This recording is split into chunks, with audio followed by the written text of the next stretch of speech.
વપરાશનું પાણી બજારમાંથી જાય છે.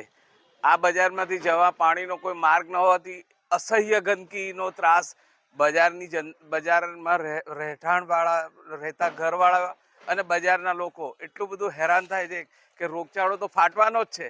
પણ આ બાબતે જ્યારથી ખોદકામ ચાલુ થયું, ના તો કોઈ અધિકારી, ના પંચાયતના સદસ્ય, કોઈ પણ જાતની એ લોકોની કોઈ દેખરેખ જ નથી. પ્રજાને ભગવાનના ભરોસે છોડી દીધી છે નથી. અને રોડ કોલેરા ફાટે એવું થઈ ગયું છે અને રોડ બી ઉતારે નથી અને એમ જ જોતે મૂકી નાસી ગયો છે. આજે 6 દિવસથી કે આવું જાઉં છે ને આવતો નથી.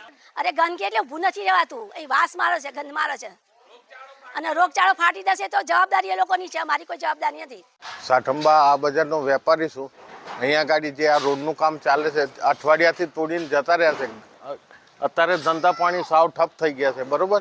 અને પાણી નેકોનું એટલું બધું ગંદકીથી છે કે કોલેરો ફાટી નીકળે એવી પોઝિશન છે અત્યારે. જેમ બને એમ એને તાત્કાલિક રોડ બનાવવાની કામગીરી પૂરી કરો. આ ખોદકામ કેટલા દિવસથી કરવામાં આવ્યું છે? આ અઠવાડિયાથી ખોદકામ ચાલુ છે. અત્યારે અમારા ઘરાકીમાં તકલીફો પડી રહી છે. અત્યારે પાણી ગંદુ નેકનું આવે છે તે બહુ એ નીકળે.